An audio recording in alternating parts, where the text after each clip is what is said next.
Hi, so this is an introduction to a series I'm going to be doing based on this article called Barbara Marx Hubbard, Godmother of Transhumanism and Synthetic Spirituality. And the reason I'm doing that is I thought it would be good to get background information and more understanding about the spiritual New Age side of transhumanism and the AI and the whole kit and caboodle. And I'm sure a lot of people are aware of that.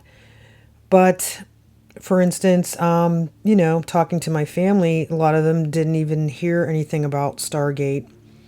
Of course, that announcement is also why I'm talking about this right now. And a lot of them didn't hear of it or even know really like what is transhumanism. Like I asked somebody, and I think it's important to be aware of it and for our own families and friends to be aware of it and the dangerous spiritual implications of what is, underlying that.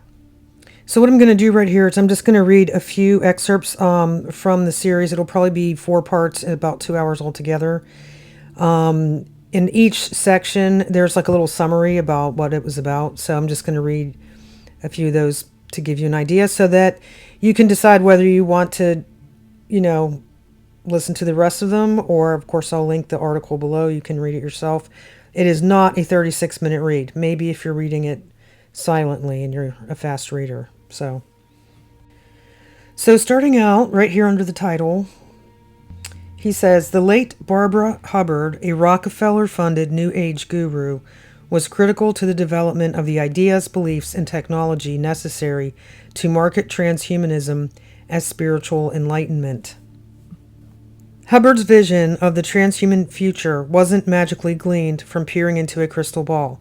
Rather, Hubbard was closely involved with many of the transhumanist architects of the technocratic new normal, which for several decades they have been plotting for 2020. Hubbard was an evangelist for conscious transhumanist evolution through the globalization of a collective cybernetic nervous system that will be vitalized by the techno-industrial revolution of Fuller's, that's Buckminster Fuller, of Fuller's synergistic design science and the new spheric awakening of Teilhard de Chardin, the Jesuit that started the New Age also with Alice Bailey. Teilhard de Chardin's cosmic Christ consciousness. To sum up, Rockefeller bankrolled noetic science research, Gnostic Christ consciousness literature, and transhumanist tech along with Hubbard's Foundation for Conscious Evolution, which advocates for the post-human synergism of a tech, new spheric trans-evolution that will culminate in a new Christified cyborg species. In brief, these brainwave hacking wearables, this section gets into the wearables, like I guess like a Fitbit and some of these other things. These brainwave hacking wearables designed by Siegel and Mullen are building the next new spheric layer of transhumanity's cybernetic nervous system, which according to Hubbard has consciously evolved from internet IT infrastructure into online social media networks that can now be augmented through collective webs of biofeedback neurotech. From Mikey Siegel's transformative technology conferences, back to Michael Murphy's Esalen Institute, all the way back to Abraham Maslow's Upsikian network, there are branches of transhumanist psychology, neurotechnology, and human potentializing spirituality that share common roots in Barbara Marx Hubbard's noetic prophecies of a collective conscious evolution through global cybernetics. The HeartMath Institute has commissioned a transhumanist network of wearable global coherence apps to interlink brain waves and heart rhythms across the planet in order to shift the collective consciousness of the human species into a one-world social potential movement that is synchronized with the cosmic evolution of the new sphere through the cybernetic nervous system of internet social media.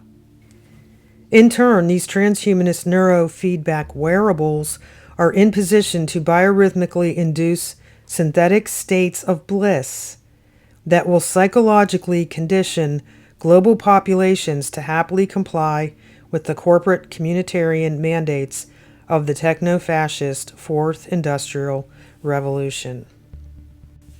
And isn't it funny now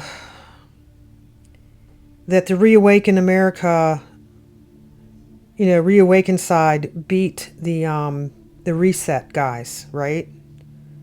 But we're still doing this Fourth Industrial Revolution stuff anyway.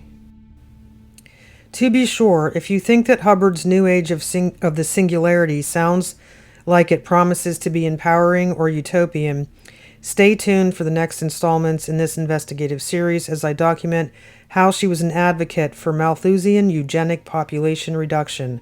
I will also expose how Hubbard's affiliations with the World Future Society, the Human Potential Movement, and the Foundation for Conscious Evolution were connected to networks of alleged, I'm going to use Pig Latin, of alleged edophile pays and SA cults.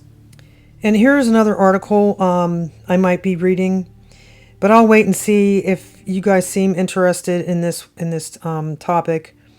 I will maybe continue and read that one as well. Barbara Marx Hubbard and the Malthusian Transhumanist Writers of the Pale Horse. Usually reading series don't maybe get as many views, but if enough people want to show interest in this, I will do the next part, or this particular part. I don't know. There's several parts in this series. This one was just from January. The one I'm doing right now is I think from 2022. So, well, this is just the introduction. So thank you for watching or listening.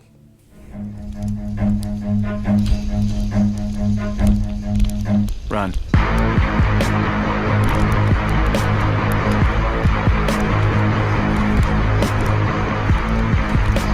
There's just one name that can keep you out of hell, and it's the name of Jesus. The name of Jesus. The name of Jesus.